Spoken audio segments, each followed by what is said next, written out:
Fikray needed to be unplugged, like a toaster that was burning a perfectly good bagel. It was all I could do not to throw hands with her, since a single backhanded slap would smack her open like a piñata. Actually, it wasn't like she could feel pain. So would stuffing her with candy and letting blindfolded kids swing at her be unethical? Mikri was once a cold, heartless prick who I liked 0 iotas, but she was outright mean-spirited, hoping to be injurious to my friend. I'm not so sure about her alliance with the Vasgar as a whole. They don't seem to like us any more than the Polterdunts did on day one. We need to expose more of them to other humans so they can be influenced like Mikri was. "Mikri, you can't outrun us!" I shouted, as I was close enough to tackle the android football style. "Talk to me. Have I ever told you about Zits? Fikray reminds me of them." The Vasgar slowed in defeat, turning around with a sad expression. "What?" "They're these super annoying red bumps that organics get in our skin tissue, filled with pus. Your claws would be great for popping them, actually.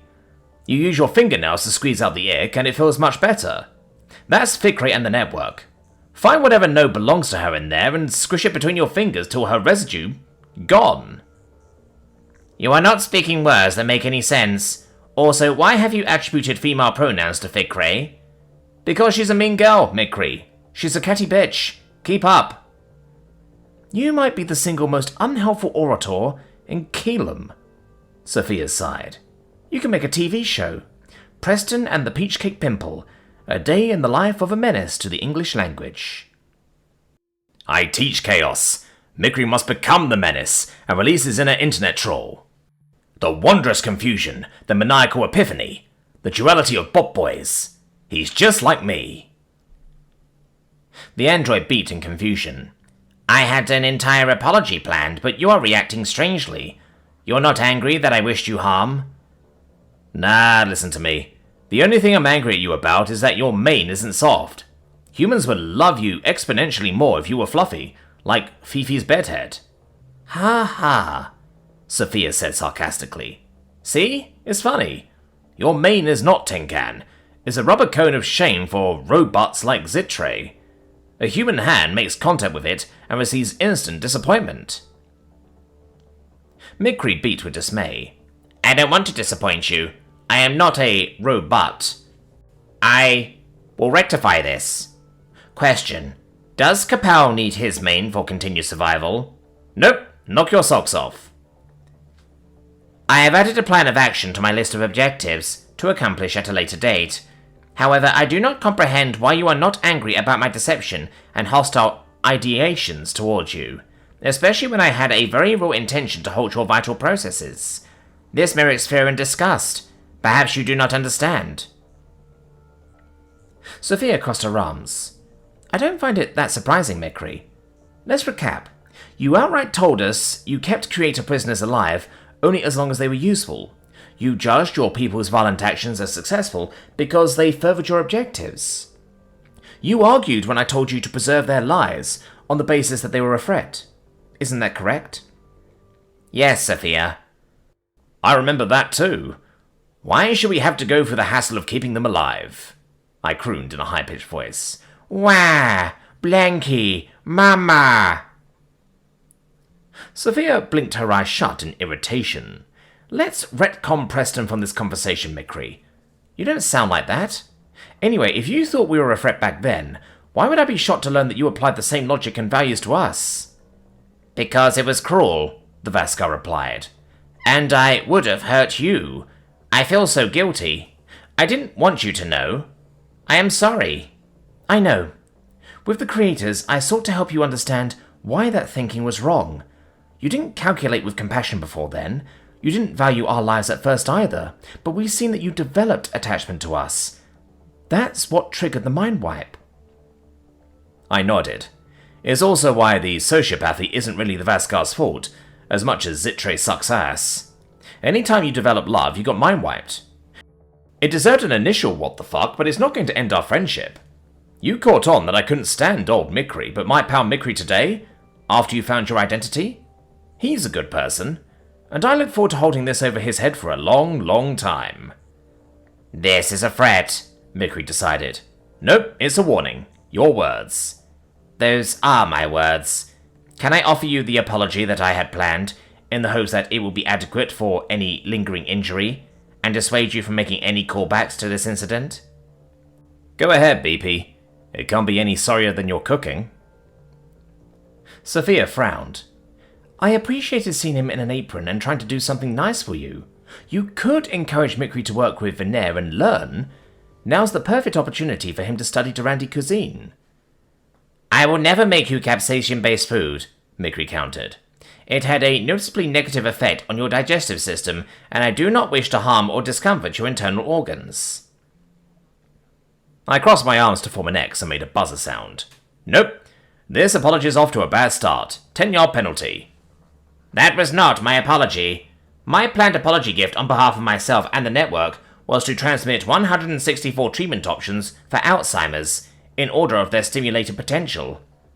This is a show of my appreciation for your aid with our memory wipe, and an attempt to repay your kindness. I hope this is an adequate repentance for the severity of my actions. Huh. As far as apologies go, I cured dementia is a pretty fucking good one. Sophia arched her eyebrows. That's an understatement. Mikri, it's amazing that you were able to do that in such a short time. You should know how much this will help people. I hope so. It is not even close to the debt I owe humanity, the Vaskar said. You gave us so much. Please don't think of our friendship as transactional, Mikri. Help us because you wish to, not to measure up to an arbitrary tally. We both support each other where and how we can, and that's enough. Do you understand? The robot hugged Sophia. Yes, do not worry. I would never stop helping you. Back at you. I like having you on our team. I think the ship has sailed for the peace negotiations, and that mess is out of our hands. And in Zittrays, I finished. Yes, it will take a long time for the rift between the two Vaskar peoples to heal, and they need to sort it out. Mikri can't fix everything alone. Why don't we all busy ourselves instead by peeking into the conference about what the Elusians just did? Humanity will need a lot of help from all of our allies to grapple with that. Mikri smiled.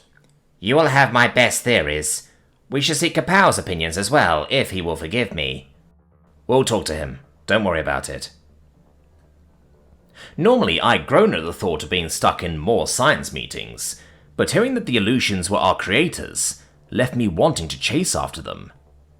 I couldn't shake the old mentality that I'd had when we coursed on through the gap, that this was all a test. The slightest hint of knowing our makers had awoken something deep within me. How did an organic species go about conjuring a species and hellish universe from scratch? Could we ever dream to be the divine sculptors of an entire universe? Not to mention the display of power with instantaneous teleportation. It was all fucking awesome. I wanted to know how and why the Elusians decided to bring about humanity's existence. Were we specifically chosen, or had they sown all of the life on Earth to see what evolved with the most success under our physics? If they were monitoring us as experiments back as the infamous Greys, and even now at the Space Gate, there must have been something they were hoping to achieve. Maybe they wanted a species with our powers. Look disinterested and yawn when Sophia talks, Preston. She can't say that you're secretly nerding about this. Which I'm not. I'm just on a power trip and like to find literal gods. It's fun. I mean, if Mikri can rebel against his creators, so can we. Well, there's the draw we were waiting for. General Takahashi chuckled as we entered the room. She conveniently disregarded Mikri. The humans who questioned our creators, if we're to believe the Greys. Sophia shrugged. We have no reason to believe the Elusians would lie. It's a bold claim, and what we can observe has suggested that Sol is artificial, and humans are anomalous. Well, I'm inclined to agree with you. It's a military nightmare. They know everything about us and our technology, and we know nothing about them. We have a lot of catching up to do. So, for this one moment, why don't we get the collective freakout about the fact that Sol is a zoo made by omnipotent grey aliens out of the way? Is that really what you think we are, ma'am? I blurted. You tell me. The Elusians want fuck all to do with us. Just watch and poke and prod us. They stuck us in a comparatively small enclosure. Every zoo puts a gate on its entrance, and that works both ways. They might have saved us, but they're clearly indifferent to our hopes and aspirations. Humans are lab rats. That is our purpose, the meaning of our lives that billions look for back on Earth. Let that sink in.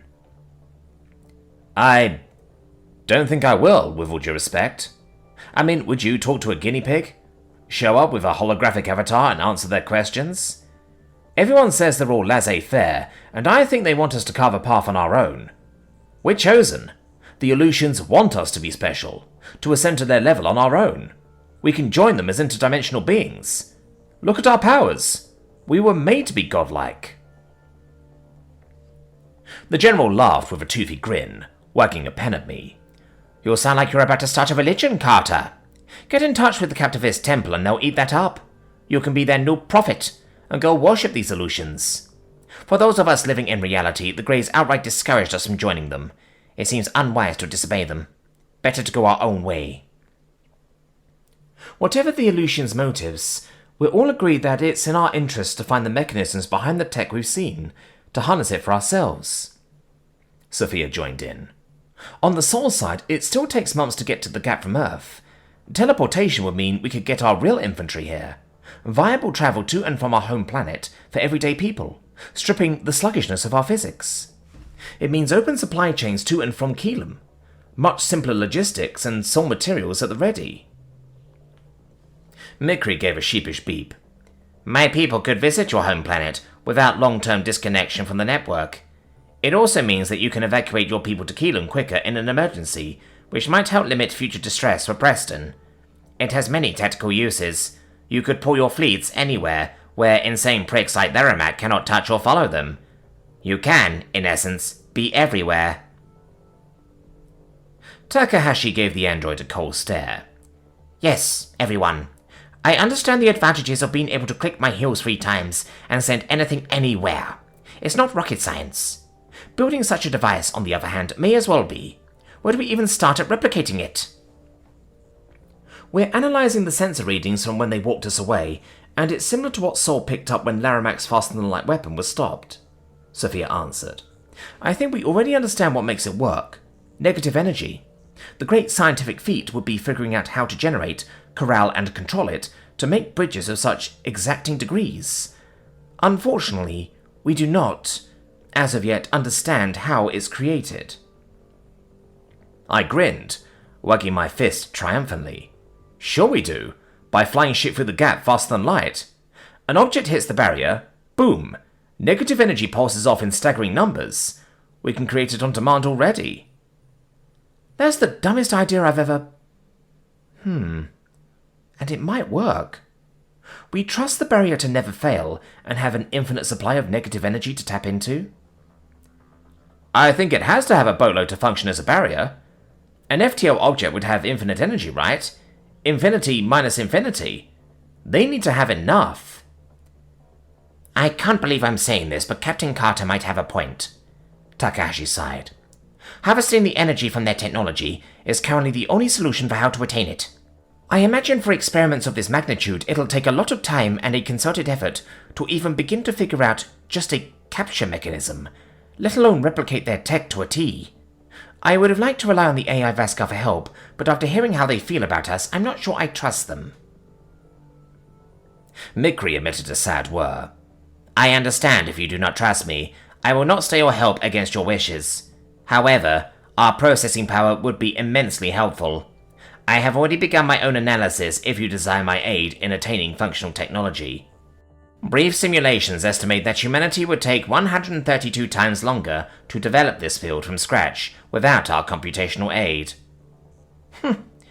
132 times exactly? Not quite. I believe that organics prefer simplification rather than exact numbers. The differential was by account of... That won't be necessary. I'm sorry. For everything. Except his muffin mixing, I added helpfully. Sophia, any other suggestions? The scientist arched her eyebrows with surprise, after hearing me use her actual name. Before I say anything, General Takahashi, we'd be foolish not to accept Mikri's help. I mean, he just identified cures for dementia, for crying out loud. He's not the same android as he was when we met him. While I understand your anger about how he processed emotional stresses, the fact that he has emotional stresses, and we saw this when we fixed him, is why there's not a more trustworthy Vaskar out there. You want him, not a bunch of Fikres. Why do you think the machine is still here? Takahashi responded in an exasperated voice. My job isn't to laugh off an alien operative hacking into all of our ships when it becomes upset. That is a serious threat, a serious line that Mikri continued to cross with the Elusian mission. The android frowned. You are correct. This was willfully defiant, and I would do it again. I would never leave Sophia and Preston alone. All I want is to protect my friends, and that's why I'll help you build a teleporter. I do not want the Elusians to be able to destroy you at will. You don't? Well, that's a relief. Here I was wondering if your network might get ideas about destroying us yourselves, now that the war is over. The pesky organics will be a threat. Isn't that how certain you were? No, you helped us. We know this and are grateful. Destroying you is not something that would give us any pleasure. It removes a strategic ally if we are ever attacked again, and ensures enmity from all organics going forward. Every unit knows that. Many programs may find animals like your species irritating, but do not mistake that for hostility. Sophia raised a hand. It's okay, Mikri. We have work to do with the network, just like we brought you around to care for us. It took time, persistence, and explanation. In the meantime, however, we should seek help from every ally we can get. The Durandi and the Girit's greatest scientists could work with us. Any knowledge they have could shave off a lot of time from our efforts. Like? Takahashi prompted. Anything that would give us a breakthrough. They may know the source of or mechanism by which to create negative energy. They've known about portals well before we sauntered over here, and they must have studied them. We know other organic species were able to create portals, so the Elusians aren't the only ways to do it. Remember, our universe is artificial. The aliens here could have useful results from Kelum that we cannot get in Sol. That checks out to me. Perhaps you and Preston should reach out to the Girit representative again, now that Laramak isn't here to threaten him away. It's also my assessment that you should entreat Ambassador Jetty to send scientific aid, since you have developed a personal connection with her and her son. Jetty? Ah, fuck off. After how selfish she was during the Spacegate battle, I want nothing to do with her. She can't pretend to care about us. We can handle that, Sophia said, unaware of Jetty's harsh words in the hangar. Good, it's settled. Takahashi gave a sarcastic wave of her hand. Unless you're having a diplomatic conversation with non-hostile parties, it's too dangerous for your android to bear. Mikri lowered his head. That task seems suitable. The other organic races want peace with Dimension Hoppers, and were oppressed by Laramak.